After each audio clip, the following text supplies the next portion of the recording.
شاء الله بتنتظروا. حاليا تركي رح ينوجد في شوارع بيروت رح نجيبه.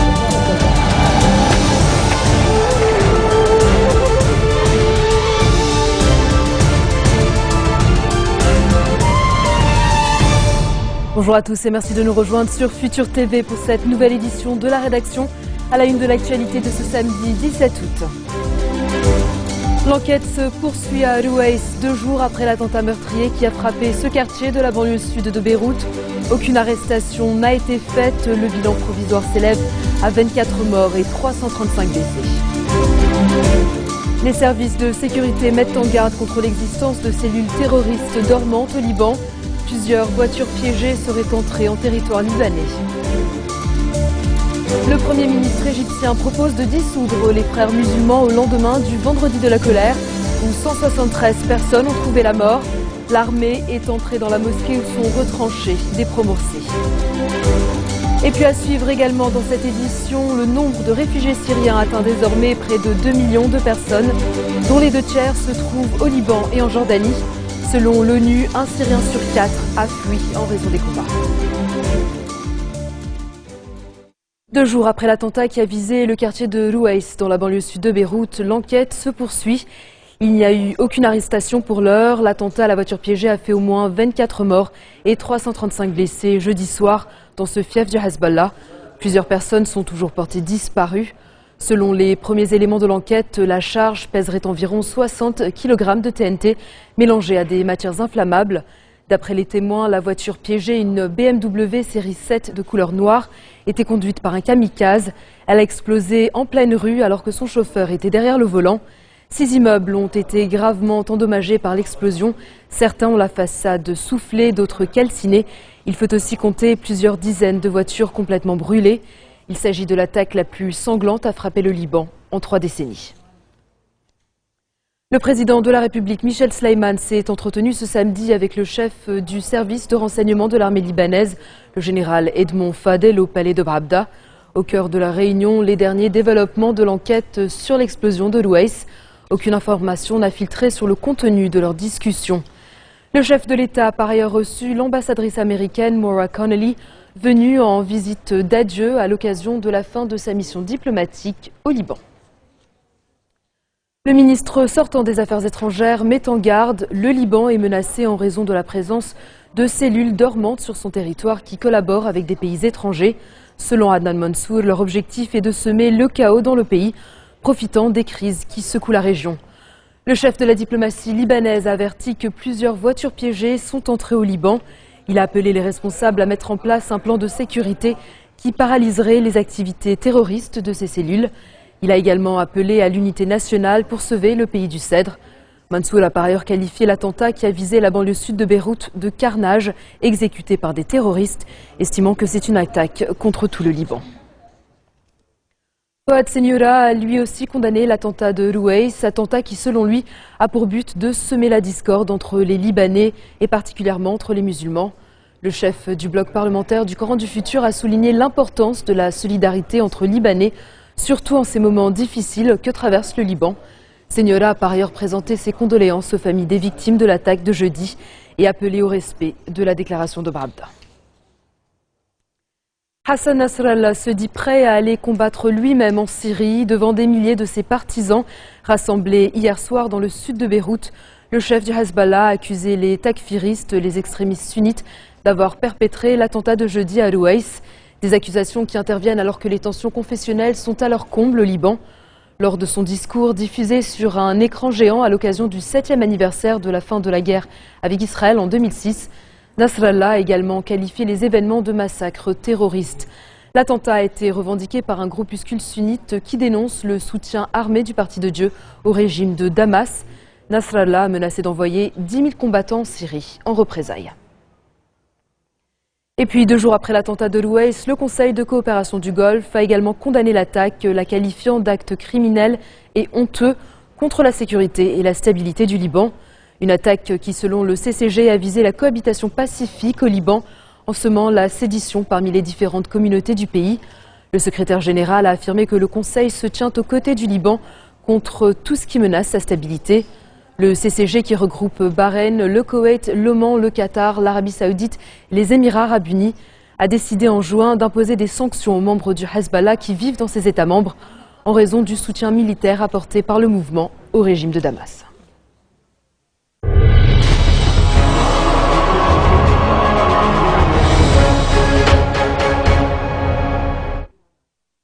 À présent, le point sur la situation en Égypte. Le Premier ministre Hazem El-Beblaoui étudie les moyens légaux pour dissoudre la confrérie des frères musulmans dont est issu le président déchu Mohamed Morsi.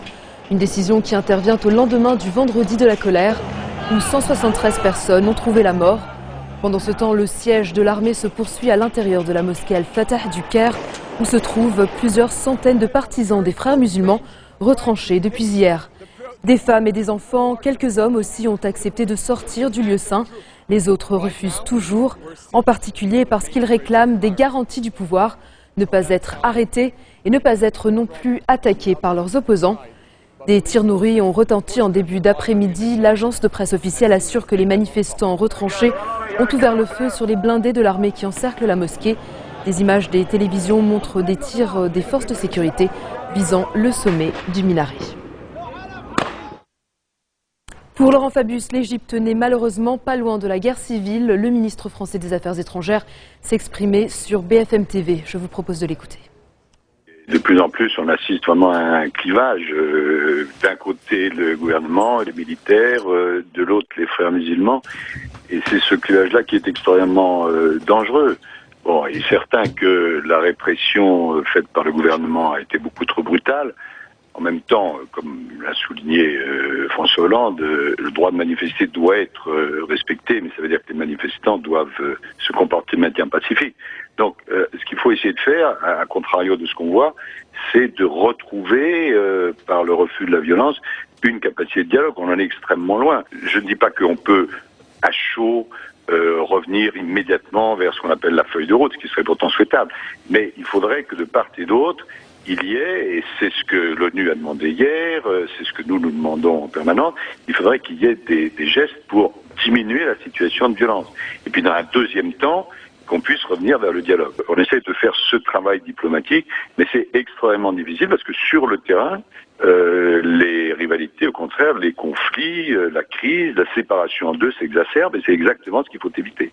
Il y a aussi un autre aspect, c'est que vous avez vu qu'un certain nombre d'églises coptes elles-mêmes ont été prises à partie et donc ça c'est encore une autre division qui s'installe auprès des minorités religieuses. Donc tout ceci compose une situation absolument explosive, d'autant que la région elle-même est éruptive puisque vous êtes tout près de la situation syrienne, de la situation israélo-palestinienne, de ce qui se passe en Irak, en Jordanie, etc. et au Liban. Et puis on reste en Égypte où le procès de Hosni Moubarak a été ajourné au 25 août à l'issue d'une brève audience ce samedi. L'ancien président âgé de 85 ans et son ministre de l'Intérieur, Habib El Adli, sont poursuivis pour complicité dans le meurtre de manifestants lors de la révolution du Nil de 2011. Tous deux étaient absents du box des accusés ce matin, tout comme les deux fils de l'ex-Raïs, Alaa et Gamal, poursuivis pour corruption. Moubarak avait été condamné à la réclusion à perpétuité lors de son premier procès en juin 2012, mais la Cour de cassation a ordonné ce nouveau procès qui a commencé le 11 mai dernier. Dans un instant, nous ferons le point sur la vaste opération de secours lancée au large des Philippines après le naufrage d'un ferry.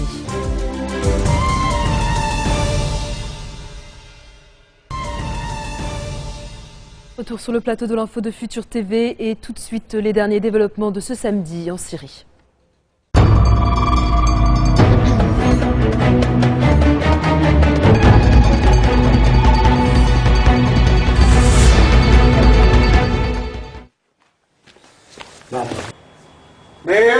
Aide a lancé une nouvelle offensive contre les régions à majorité kurde du nord de la Syrie. Bilan au moins 17 morts et un exode massif des habitants vers la Turquie voisine. Objectif de cet assaut, Ras El Ain, une ville stratégique dont ils ont perdu le contrôle le mois dernier aux dépens des Kurdes. Avec cette offensive, l'État islamique de l'Irak et du Levant tente de s'emparer du nord de la Syrie pour y établir un califat à cheval sur l'Irak et la Syrie. Ailleurs dans le pays, les rebelles ont attaqué un point de contrôle d'une milice pro-régime dans une région à majorité chrétienne dans la province de Homs. De nombreux chrétiens habitent à Wadi Nassara, une vallée à l'ouest de Homs, près du Krach des Chevaliers, le célèbre château croisé qui est aux mains des rebelles. La population a triplé dans cette vallée qui accueille beaucoup de chrétiens des environs.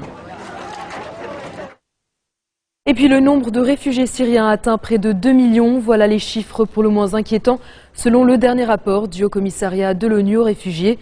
Alors que la guerre en Syrie ne connaît aucun répit, le nombre de réfugiés inscrits au HCR ou qui attendent d'être enregistrés s'élève à plus d'1 900 000, dont près de 700 000 au Liban. Deuxième pays d'accueil, la Jordanie, qui compte un peu plus d'1 demi-million de Syriens, suivi de la Turquie, de l'Irak, de l'Égypte et des pays du Maghreb.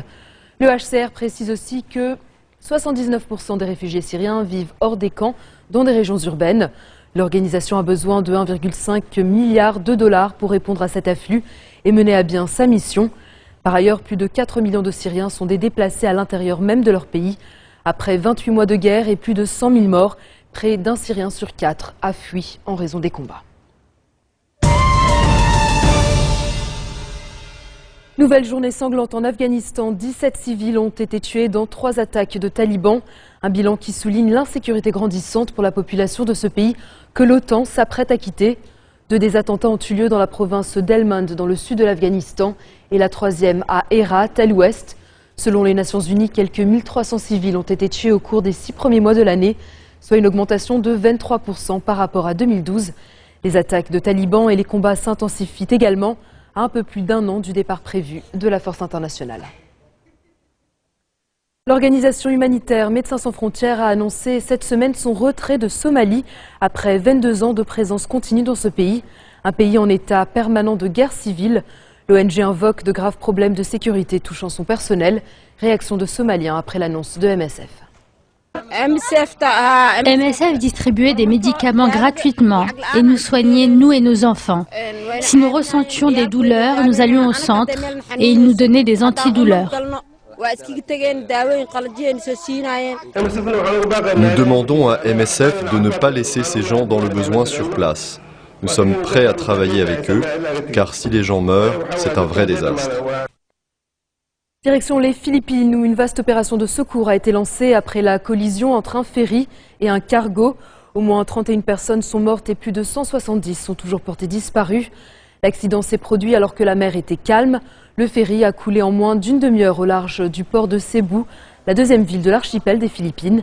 Pêcheurs et gardes-côtes sont parvenus à secourir 629 personnes. Les causes de la collision sont encore inconnues, mais le bateau n'était pas en surcharge de passagers.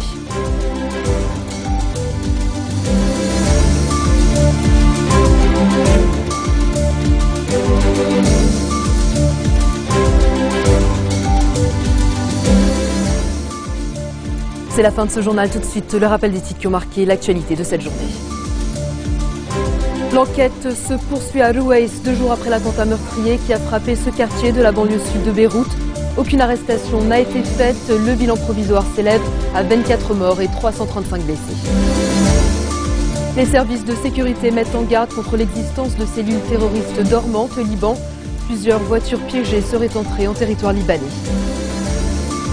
Le Premier ministre égyptien propose de dissoudre les frères musulmans au lendemain du vendredi de la colère, où 173 personnes ont trouvé la mort. L'armée est entrée dans la mosquée où se sont retranchés des pro-Morsi. Et puis le nombre de réfugiés syriens atteint désormais près de 2 millions de personnes, dont les 2 tiers se trouvent au Liban et en Jordanie. Selon l'ONU, un Syrien sur 4 a fui en raison des combats. Merci de votre attention. Retrouvez-nous tous les jours à 16h40 heure de Beyrouth. Vous pouvez également nous suivre en ligne sur notre site web ou en téléchargeant notre application mobile. Excellent titre de programme sur notre antenne. Vous retrouverez Serge Berberi à la barre du prochain JT.